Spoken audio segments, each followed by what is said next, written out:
প্রিয় ছাত্রছাত্রীরা, এসো শিখি নতুন করে চ্যানেলটিতে তোমাদের সকলকে স্বাগত জানাচ্ছি। আজ আমরা আলোচনা করব ষষ্ঠ শ্রেণীর হাট কবিতাটি।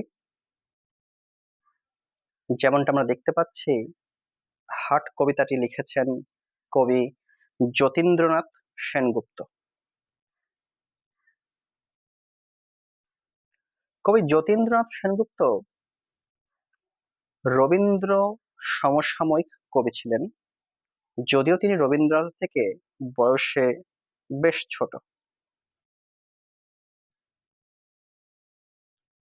বাংলা সাহিত্যে আমরা যতীন্দ্রনাথের যদি একটু অবদানটা পড়ে নিই, ইনি মূলত গ্রাম বাংলার অতি সাধারণ চরিত্র, সাধারণ মানুষের দুঃখ দুর্দশা, হতাশা, নৈরাশ্য ভাবকে তার কবি কলম দিয়ে তথা সাহিত্যিক কলম দিয়ে প্রকাশ করেছেন নিপুণভাবে। তার সাহিত্যিক যে প্রতিভা, তার একটা অদ্ভুত প্রমাণ আমরা পাবো এই হাট কবিতাটিতে। যেহেতু তিনি মানুষের নৈরাশ্য ভাব তথা নিরাশ মানুষদের অবস্থা, দুর্দশা, এগুলোকে বেশি মাত্রায় প্রকাশ করতেন, তাই তাকে আমরা বাংলা সাহিত্যে দুঃখবাদী কবি বলি। গ্রাম বাংলা নিয়ে অনেক কবি আমরা পেয়েছি, জসীমউদ্দিনকে পেয়েছি, অতি সহজ সরল জীবনযাপনকে তিনি প্রকাশ করেছেন। আরো অনেকে আছে, কিন্তু এনার ব্যাপারটা একটু অন্যরকম ভাবে। আমরা যদি কবিতায় চলে আসি, হাট শব্দটা গ্রাম বাংলার সকলেই আমরা প্রায় কম বেশি পরিচিত।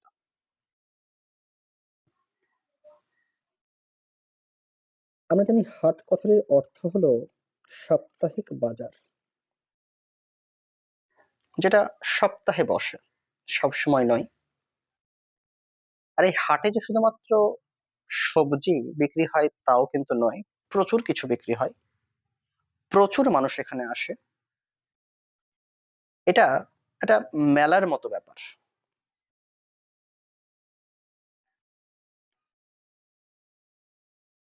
আমরা এই কবিতার লাইন গুলো আমরা পরে এবার দেখবো।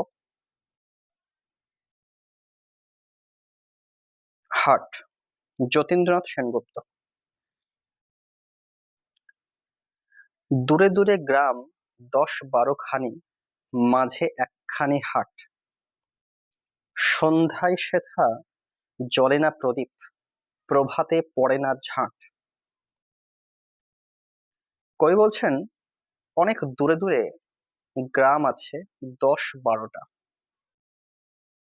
শুধু শব্দে গেলেই হবে না, এটার মানে হচ্ছে অনেকগুলো গ্রাম আছে, আর তার মাঝখানে রয়েছে একখানি হাট।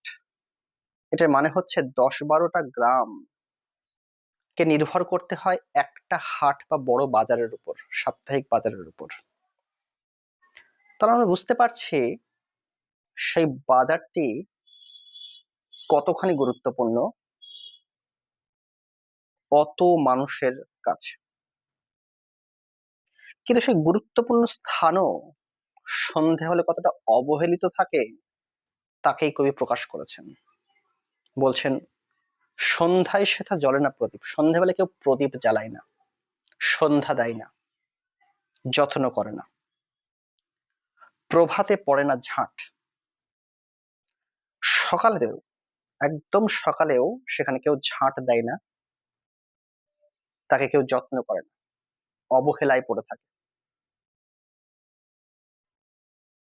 বেচা কেনা সেরে বিকেল বেলায় যে যাহার ঘরে সবে ঘরে ফিরে যায়, বকের পাখায় আলোক লুকায় ছাড়িয়া পুবের মাঠ। সারাদিনের সেই হাটে বেচা কেনা মানে বিক্রি কেনাকাটা সবগুলো সেরে বিকেলের দিকে হাটটা বন্ধ হয়ে যাচ্ছে, তখন সব যে যার ঘরে ফিরে যাচ্ছে, ক্রেতারাও ফিরে যাচ্ছে, বিক্রেতারাও ফিরে যাচ্ছে। আর সন্ধে হবে কেমন করে, যেন মনে হচ্ছে বকের পাখায় আলো লুকোচ্ছে। বক শুভ্রতার প্রতীক।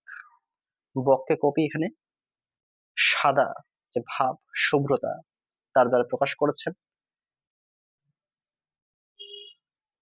তার পাখা দিয়েই যেন, তার বাসায় চলে যাওয়ার মাধ্যমেই যেন কবি দিনের শেষ করতে চাইছেন। ছাড়িয়া পূবের মাঠ, পূব দিকের বা পূর্ব দিকের মাঠ ছেড়ে চলে যাচ্ছে। সূর্য অস্ত যাচ্ছে পশ্চিম দিকে। দূরে দূরে গ্রামে জ্বলে ওঠে দ্বীপ, আঁধারেতে থাকে হাট। কবি বলছেন দূরে দূরে গ্রামগুলিতে যে যার বাড়িতে মানুষ আছে বলে তাদের বাড়িতে কিন্তু দ্বীপ জ্বলছে। কিন্তু সারাদিনের এত গুরুত্বপূর্ণ এই স্থানটি তথা হাট আঁধারেতে সবার অবহেলিত, গুরুত্বহীন হয়ে অন্ধকারে ঢাকা পড়ে যাচ্ছে।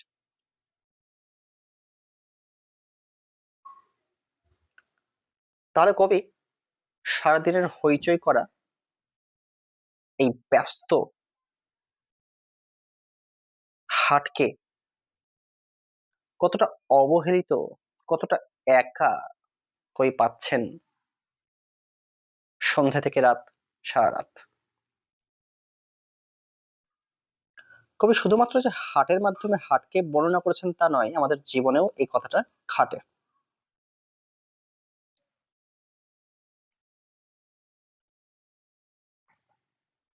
তুমি যতই ব্যস্ত হও না কেন, যতই কাজ করো না কেন, একটা সময় তোমাকে একা থাকতে হয়। আবার মানুষ যতদিনই বাঁচুক, এই পৃথিবীতে যত বড় কর্ম করেই বাঁচুক, তাকে একটা সময় পৃথিবী ছেড়ে যেতে হবে। তার জায়গাটা হয়ে যাবে শূন্য, ফাঁকা। একটা সময় যে ছিল খুব গুরুত্বপূর্ণ, পরে সেই হয়ে যাবে গুরুত্ব শূন্য।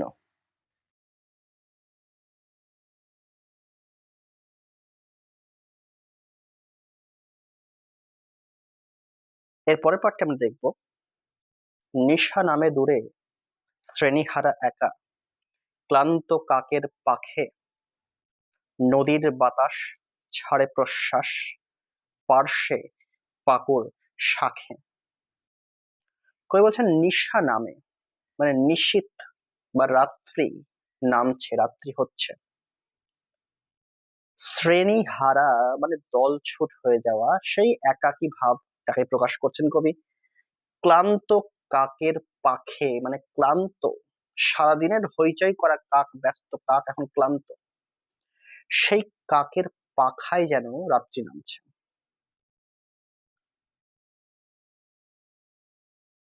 কাক তো একটা শুধুমাত্র পাখি, শুধু কাকের মাধ্যমে কবি যে প্রকাশ করছেন তা তো নয়, সমগ্র পাখিদের কথা এখানে বলছেন। যদিও বা কাককে এখানে বলার পিছনে একটা কারণ হলো, রাত্রি যেমন ঘন কালো, কাকের পাখাও তেমন কালো। কবি সেই রাত্রির কালো ভাবকে প্রকাশ করতে কাকের পাখার থেকে ভালো তুলনা কিছু পাননি। এরকম সাহস খুব কম জনই দেখাতে পারে, কবি যেমনটা দেখিয়েছেন এখানে। কবি বলছেন কাকের পাখায় যেন রাত্রি নামছে। নদীর বাতাস ছাড়ে প্রশ্বাস, পার্শ্বে পাকুড় শাখে। নদীর বাতাস ছাড়ছে, প্রশ্বাস ছাড়ছে সারাদিনের ক্লান্তির। আর সেই প্রশ্বাস কোথায় যাচ্ছে? নদীর পাশে যে পাকুড় গাছ আছে, সেই গাছের শাখা প্রশাখায় যাচ্ছে, শাখে। হাটের দোচালা মুদিল নয়ান, মুদিল নয়ান, কারো তরে তার নাই আহ্বান। বলছে হাটের যে দোচালাটা ছিল, দুটো চালা বিশিষ্ট যে দোকানটা ছিল, বলছে যেন নয়ান, মানে নয়ন, চোখ যেন মুদেছে। মুদেছে মানে বুজেছে। বুজেছে মানে বন্ধ করেছে। মুদিল মানে বন্ধ করলো নয়ান চোখ। দোকানটা বন্ধ হয়ে গেছে। কারো তরে তার নাই আহ্বান। আহ্বান বলছে কারো জন্যই, কারো প্রতি তার কোনো ডাকাডাকি নেই, আসুন আসুন নিয়ে যান, নেই। সারাদিনে ছিল, এখন নেই। বাজে বায়ু আসে বিদ্রুপ পাশে, জীর্ণ বাঁশের ফাঁকে। যেন বায়ু যেটা আসছে সেটা যেন বিদ্রুপ ভাবে, ব্যঙ্গ করে বাঁশি বাজাচ্ছে। ব্যঙ্গটা কি নিয়ে? যে এখন সে অবহেলিত, এই নিয়ে। একটা সময় যে ছিল খুবই চঞ্চল, যে ছিল খুবই ব্যস্ত, সেটাই এখন সকলের অবহেলিত। তাকে এমনকি বাঁশিও, বাতাসও বাঁশি বাজিয়ে বিদ্রুপ করছে। জীর্ণ বাঁশের ফাঁকে, যে বাঁশগুলো জীর্ণ হয়ে গেছে, ফেটে ফেটে গেছে, তার মধ্য দিয়ে বাতাসটা বয়ে যাচ্ছে, কাঁপছে। কই বলছেন ব্যঙ্গ করছে। আমাদের জীবনেও এমনটা হয়। আমরা যখন সবকিছু, সর্বশক্তি যখন থাকে আমাদের কাছে সব দিক থেকে, তখন আমরা ভাবি আমরাই সর্বে সর্বা। কিন্তু যখন আমরা একটা সময় একা হয়ে যাই, তখন যে কেউ আমাদেরকে তুচ্ছ তাচ্ছিল্য করে।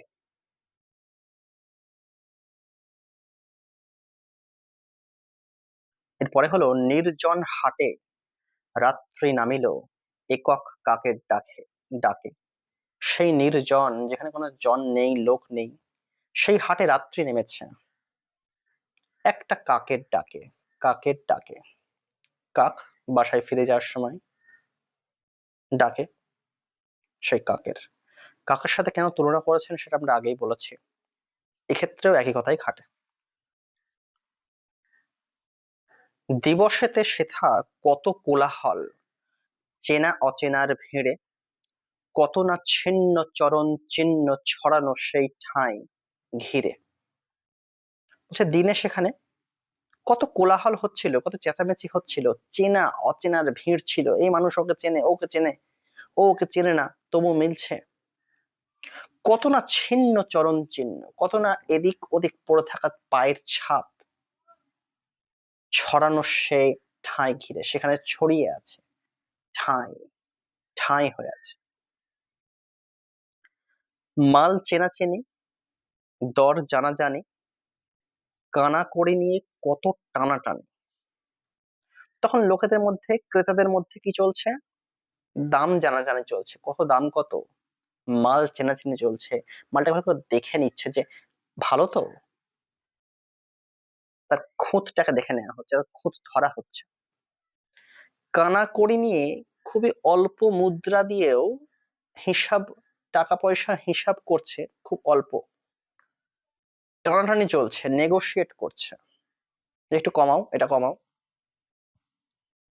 হানাহানি করে কেউ নিল ভরে, কেউ গেল খালি ফিরে। কেউ হানাহানি গায়ের শক্তি দিয়ে, টাকার শক্তি দিয়ে একদম ভরে ভরে নিল, আর কেউ টাকার শক্তি দিয়ে, গায়ের শক্তি দিয়ে পেরে উঠলো না, সে খালি ফিরে গেল। আমাদের জীবনের ক্ষেত্রে এগুলো খাটে। প্রতিটা মানুষ আমরা দৌড়চ্ছি, সবাই কিন্তু একই জায়গায় পৌঁছাবো না, সবাই কিন্তু একইভাবে সফল নই, একই জীবন যেমন আমরা করছি না। কারো প্রচুর আছে, কারো নেই, সেটাকে কবি এখানে প্রকাশ করেছে। দিবসে থাকে না কথার অন্ত, চেনা অচেনার ভিড়ে। বলছে দিনের বেলা সেখানে কথার শেষ থাকে না, চেনা অচেনা মানুষের ভিড় লেগে থাকে।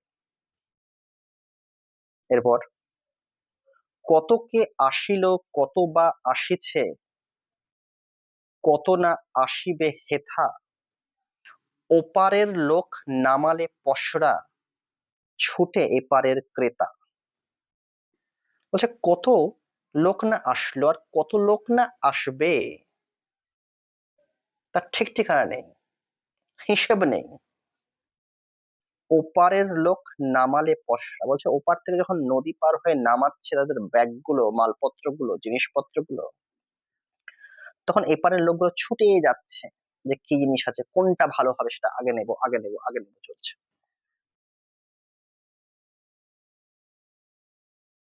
শিশির বিমল প্রভাতের ফল, শত হাতে সহি সহি পরখের ছল। বলছে শিশির বিমল পড়ে থাকে কোথায়? সকালের দিকে। ওটা যেন প্রভাতের, সকালের ফল।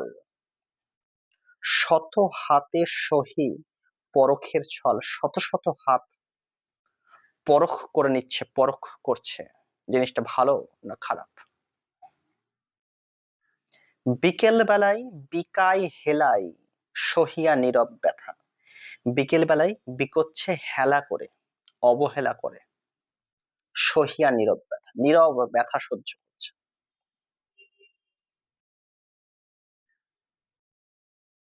বিক্রেতাদের মধ্যেও কিন্তু কথাটা রয়েছে, কারো বিক্রি ভালো, কারো বিক্রি মন্দ, দুটোই চলছে। সেটাকে কবি এখানে প্রকাশ করেছেন। হিসাব নাহিরে এলো আর গেল, কত ক্রেতা বিক্রেতা। বলছে কত, এর কোনো হিসাব নেই, যে কতজন যে কিনতে এলো আর কতজন যে বিক্রি করতে এলো হিসাব নেই, রোজই চলছে, এর জায়গায় ও নিচ্ছে, ওর জায়গা ও নিচ্ছে।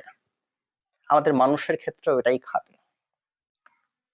আমরা যেখানে কাজ করছি একটা সময় সেই পদটাই অন্যজন পাবে, আমাকে তখন রিটায়ার্ড হতে হবে, ছাড়তে হবে। এটাই জীবন। যতদিন আমি আছি সেই পদে ততদিন আমার সম্মান আছে, অর্থও আছে। যখন ছাড়বো তখন অর্থ কিছুটা থাকবে, সম্মানটা বোধহয় অতখানি থাকবে না, আসনটা ভাগ হয়ে যাবে জায়গাটা। নতুন করিয়া বসা আর ভাঙা পুরনো হাটের মেলা, দিবস রাত্রি নতুন যাত্রী নিত্য নাটের খেলা। বলছে নতুন করে শুধু বসে আর ভাঙে পুরনো হাটের যে মেলা রয়েছে সেটা। এই হাটকে মেলার সাথে কবি তুলনা করেছেন, আমরা প্রথমেও বলেছি। আমাদের জীবনটাও তাই, এই হাটের মতোই, নাট্য মঞ্চের মতো। দুঃখ কষ্ট, ভালো থাকা খারাপ থাকা রোজ লেগেই আছে। খোলা আছে হাট মুক্ত বাতাসে, বাধা নাই ওগো যে যায় যে আসে। তো সেই হাট খোলা আছে, মুক্ত বাতাসের মধ্যে খুলে রাখা আছে, কোনো বাধা নেই, কোনো গার্ড নেই, কে আসবে কে যাবে না, নেই। তবু সবাই কিন্তু এখানে সফল হয় না, বিক্রেতারাও ক্রেতারাও। যে যায় যে আসে সবাই আসছে, কেহ কাঁদে কেহ গাঁটে কড়ি বাঁধে, ঘরে ফিরিবার বেলা। বলছে কেউ কাঁদছে, বিক্রি হয়নি, মালপত্র নিয়ে তার বোঝ হয়ে যাচ্ছে, তার বস্তুটাই যেটা তার বিক্রি করবে বলে এসেছিল সেটা তার কাছে ভারী লাগছে বা তুলতে, তাই সে কাঁদছে। কেউ বিক্রি হয়ে গেছে, ভালো ব্যবসা হয়েছে, সে তার গচ্ছিত টাকাগুলো যেগুলো পেয়েছে সেগুলো সে গাঁটে গিট দিয়ে কাপড়ে বাঁধছে, ঘরে ফিরবার সময় হয়ে গেছে। উদার আকাশে মুক্ত বাতাসে চিরকাল একই খেলা। বলছে এই উদার আকাশে মুক্ত বাতাসের মধ্যে এই খেলা সব সময় লেগে রয়েছে। আমাদের জীবনের মধ্যেও এই খেলা সব সময় আছে। আজ আমরা আছি, একটা সময় থাকবো না, আমাদের কাজ কতখানি থাকবে তা তো বলতে বলা যাচ্ছে না, আমার স্থানটা অন্য কেউ পাবে, তাকেও তখন সেটা নিয়ে মানিয়ে নিতে হবে। চলবেই, এটাকে আটকানো যায় না। কবি সেইটাকেই, আমাদের জীবনটাকেই এখানে বর্ণনা করেছেন হাট কবিতাটির মাধ্যমে। তোমরা বাড়িতে কবিতাটি পড়বে। কবিতার অর্থ তো বইয়েও দেওয়া আছে। আমি কবির ভাবনা অনুযায়ী অর্থ তোমাকে বুঝিয়ে বললাম। কেমন লাগলো তোমরা কমেন্ট করে জানাবে। আর একটা কথা যেটা বলার সেটা হলো যে ভিডিওটি শুধুমাত্র ছাত্রছাত্রীদের জন্যই নয়, ভিডিওটি অভিভাবকদের জন্য, যারা আপনারা পড়াচ্ছেন, অনেক জায়গাতেই পড়ছে, স্কুলেও পড়ছে, অনেক জায়গাতেই পড়ছে, শিখছেও। এই ভিডিও যদি কিছু কাজে লাগে কমেন্টে জানাবেন।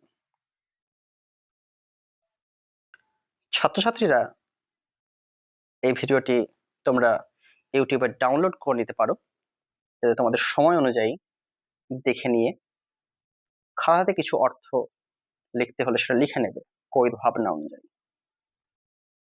যেটা বললাম। কেননা তোমাদের সময়ের থেকে বড় কিছু নেই। 20 মিনিট 25 মিনিট ধরে ইউটিউবে মুখ গুজে থাকার থেকে পড়াটা খুব জরুরি, তাই একটু ডাউনলোড করে পরে সময় করে দেখে নেবে, একটু বুঝে নেবে। প্রথমবারে কিন্তু ভালোভাবে পড়তে জানতে হবে। প্রথমবার যদি ভালোভাবে পড়তে না জানো বা না হয় পড়াটা, তাহলে পড়াটা কিন্তু খুব কঠিন হয়ে যাবে। এটা সব সাবজেক্টের ক্ষেত্রে খাটে। সেইভাবে তোমরা পড়বে। আজকে এই পর্যন্তই, রাখছি।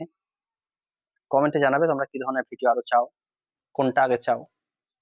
আমি সেভাবেই চেষ্টা করব। সকলে ভালো থাকবে আর ভালো রাখবে।